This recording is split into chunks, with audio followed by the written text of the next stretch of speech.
আপনারা জানেন যে লন্ডনে একটা বিশেষ বৈঠক হতে যাচ্ছে ডক্টর ইউনূস এবং তারেক রহমানের মাঝে।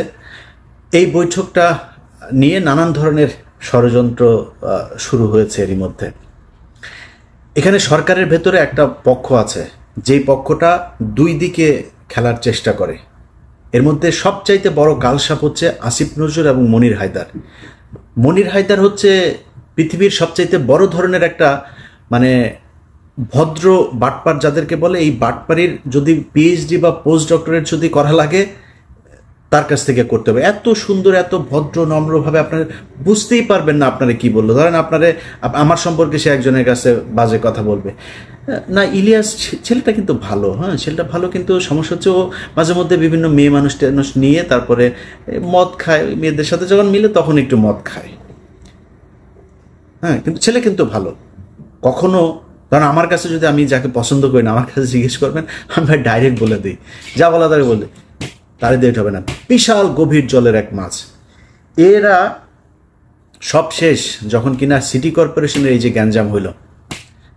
আমি খুব দায়িত্ব নিয়ে বলছি, ইশরাক এই ধরনের ছেলে না যে আপনারা আজ পর্যন্ত দেখেন না ইশরাকের এই চরিত্র, যে জোর করে যায় তালা ভাঙবে, জোর করে যায় নিজেই শপথ নিয়ে তারপরে মেয়র হয়ে যাবে। এই চরিত্র ইশরাকের আপনি জীবনে কোনোদিন দেখেন নাই, এবার দেখেছেন। কেন দেখেছেন? এর পেছনে অনেক কারণ আছে। আমি সব কিছু আপনাদের সামনে বলছিও না, ওইটা নিয়ে ভিডিও করছিও না, যেহেতু আমি এটা ওই আলোচনায় যাচ্ছি না। বাট এই বৈঠকটা হয়েছে উপদেষ্টা পরিষদের। ডক্টর ইউনূস নিজে চান নাই, কেন চান নাই সেটা আবার ইশরাককে পছন্দ করে না, বিএনপির কাউকে বসতে, এই জন্য না, এটা অনেক কারণ আছে। এটার লিগ্যাল অনেক ব্যাপার স্যাপার আছেন। তো এগুলো মিলায় উনি চান নাই যে ওই নির্বাচনটাকে কেন্দ্র করে তারপরে এই কোর্টের রায় অনুযায়ী ও বসুক, উনি চান নাই।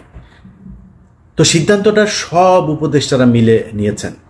এটাকে ইশরাক এবং বিএনপির কাছে গিয়ে আসিফ নজরুল এবং মনির হায়দার এমনভাবে প্লেস করেছেন যে আপনাকে বা তোমাকে বসতে দিতে চাচ্ছে না আসিফ মাহমুদ আর হচ্ছে মাহফুজ আলম। এই দুইজন হচ্ছে তোমার শত্রু, দুই পক্ষকে মুখোমুখি করে দিল। দেখেন এখন এরা যখন জানলো যে হ্যাঁ ও আমার বসতে দিবে না, তখন হচ্ছে হ্যাঁ আমার কথা শুনবে না। বিএনপির পুরো সাংগঠনিকভাবে একদম সর্বোচ্চ জায়গা থেকে ইশরাককে ছাড়পত্র দেওয়া হয়েছে, না এটা আমাদের জিততেই হবে, এইটা দিয়েই দরকারের সরকার পতনে চলে যাব আমরা। মাঝখানে কি হইল? ওইদিকে গোয়েন্দা সংস্থাও পাম দিচ্ছে এই দুই পক্ষকেই, দিয়ে গ্যাঞ্জামটা বাধায় দিল।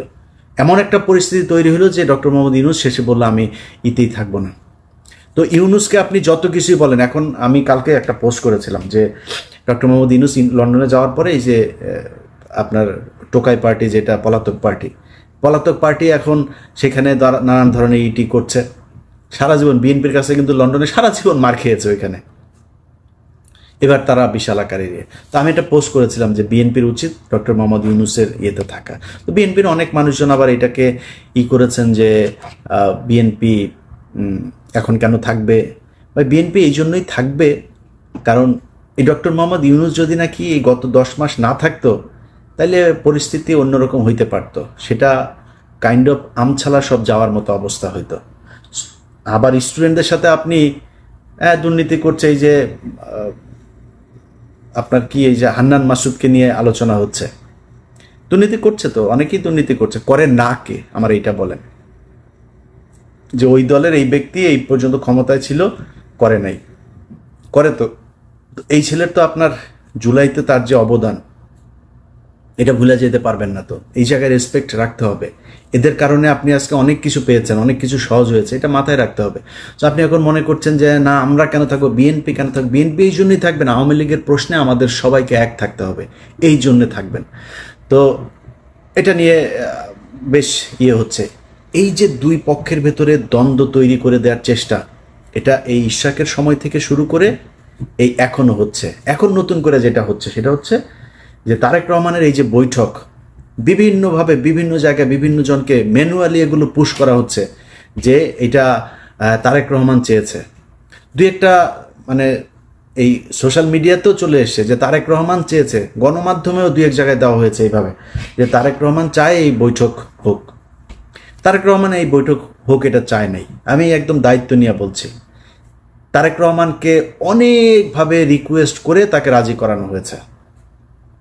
স্থায়ী কমিটির সদস্যের বিভিন্ন জনের কাছ থেকে একাধিক উপদেষ্টা গিয়ে তারপর তারেক রহমানকে রাজি করানো হয়েছে, তারপরে তারেক রহমান রাজি হয়েছে।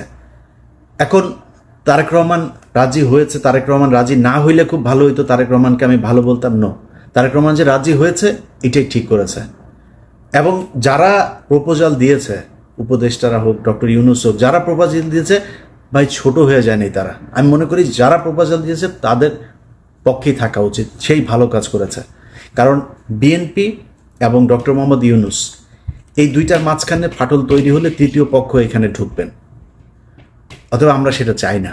এবং তারেক রহমানকে কালার করার জন্য বা ছোট করার জন্য, তারেক রহমানকে একটু মানে ইগো করে দেওয়ার জন্য, একটু অ্যারোগেন্ট করে দেওয়ার জন্য যে চেষ্টাটা চলছে, আমি মনে করি এই চেষ্টাটা সফল হয় নাই।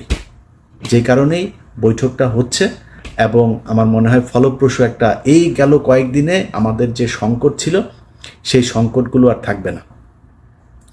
তো আমার দুই পক্ষের কাছে অনুরোধ থাকবে যে ভাই, কেউ যদি নাকি বৈঠকের জন্য অফার করে, আবার আর কেউ যদি সেটা অ্যাকসেপ্টও করে, কেউই ছোট হয়ে যায়নি। একটা দেশ চালাইতে গেলেই ডক্টর মোহাম্মদ ইউনূস এখন সরকার প্রধান, তার সাথে যারা নির্বাচন করতে চায় তাদের বৈঠক হওয়া অপমানের কিছু না, এটা হইতেই পারে। কিন্তু যারা করতে চাচ্ছে বিষয়গুলো, যে তারেক রহমান খুব অসহায়, তারেক রহমানের একদম মানে ইচ্ছা হচ্ছে যে এখন তারেক রহমান এই করতেই চায়, এরকম এটা বলে যারা তারেক রহমানকে ছোট করার চেষ্টা করছে বা বৈঠকটা বাতিল করার চেষ্টা করছে, আমার মনে হয় তাদের এই কুয়াশাটা হবে না, মানে সফল হবে না। এবং হয় নাই দেখি বৈঠকটা হইতে যাচ্ছে। আমরা বিশ্বাস করি এই বৈঠকে সামনে নির্বাচন নিয়েও দুই পক্ষের মধ্যেই একটা নমনীয় থাকবে, দুই পক্ষই ছাড় দেবে। এবং ডক্টর মোহাম্মদ ইউনূসেরও আমি মনে করি তিনি সম্মানিত একজন মানুষ, তিনারও অহেতুক নির্বাচনটা খুব বেশি পিছিয়ে নিয়ে যাওয়ার কোনো কারণ আছে বলে আমি মনে করি না। নির্বাচনটা হয়ে যাওয়া উচিত। এনসিপি যদি চায় যে নির্বাচন করবে, ডক্টর মোহাম্মদ ইউনূস যদি সেটার প্রধান হিসাবেও থাকতে চায়, নির্বাচন করুক। বাংলাদেশের মানুষ তাদেরকে যদি চায় তারা আসবে, বিএনপিকে চাইলে বিএনপি আসবে। সো আমার মনে হয় নির্বাচন আর এই সংস্কার, এই দুইটাকে সাংঘর্ষিক একটা জায়গায় না নিয়ে নির্বাচন নিয়ে একটা সংস্কার অলরেডি 10 মাস হয়েছে। আমার মনে হয় এর ভেতরে অনেকগুলো কাজ হয়েছে। এখন নতুন করে আরও যে কয়দিন সময় হাতে আছে, এই কয়দিন, এটা আমার মনে হয় 1 মাসেই সম্ভব। 1 মাস হিউজ টাইম। 30 দিনে এই ধরনের সংলাপ করে একটা সুনির্দিষ্ট জায়গায় পৌঁছানো যায়।